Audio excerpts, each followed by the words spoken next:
Yes. So Einar, how would you understand, help us understand in the West's eyes that China, at first, they would question, can you do it? And then you're collapsing, and now you're a threat. What's the logic behind that?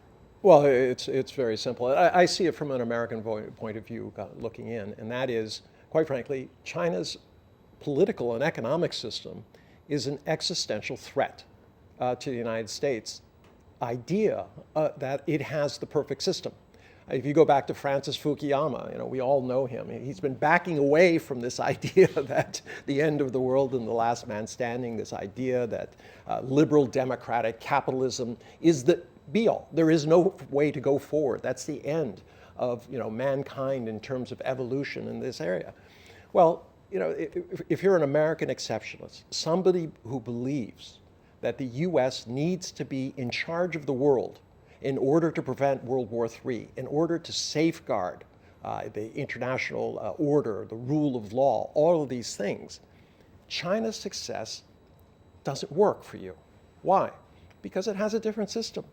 Now, it could work if we could just simply say there are many paths that can lead to prosperity, and that different cultures, different systems will invariably have different answers and ways of addressing them. But we don't.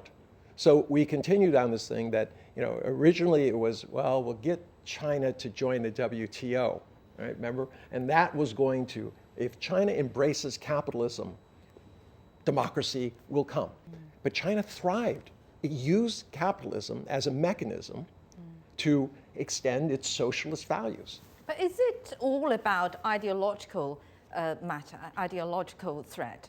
Oh, absolutely. I mean, underneath it, you have those who consciously push this idea, the war machine, the military-industrial complex. It's just us or them. They have a team mentality. We have to win. We need everything that, we need all the tools necessary to do it. Give us more money. But subconsciously, in America, there is this belief that we're number one. How many times have you gone anywhere and they say, we're number one, right? America first. That was a slogan that came in afterwards, but it was very much a reaction. China is saying the world is for everybody. That's right. Not America is first. So let us say that these visions are somewhat apart. Now, for China, it's purely mathematics. You cannot, everyone in the world can't be the US because you have less than 5% of the population consuming more than 20% of the world's GDP. You just do the simple math. It just doesn't work. And even if China was to achieve that, there would be nothing left for the rest of the world.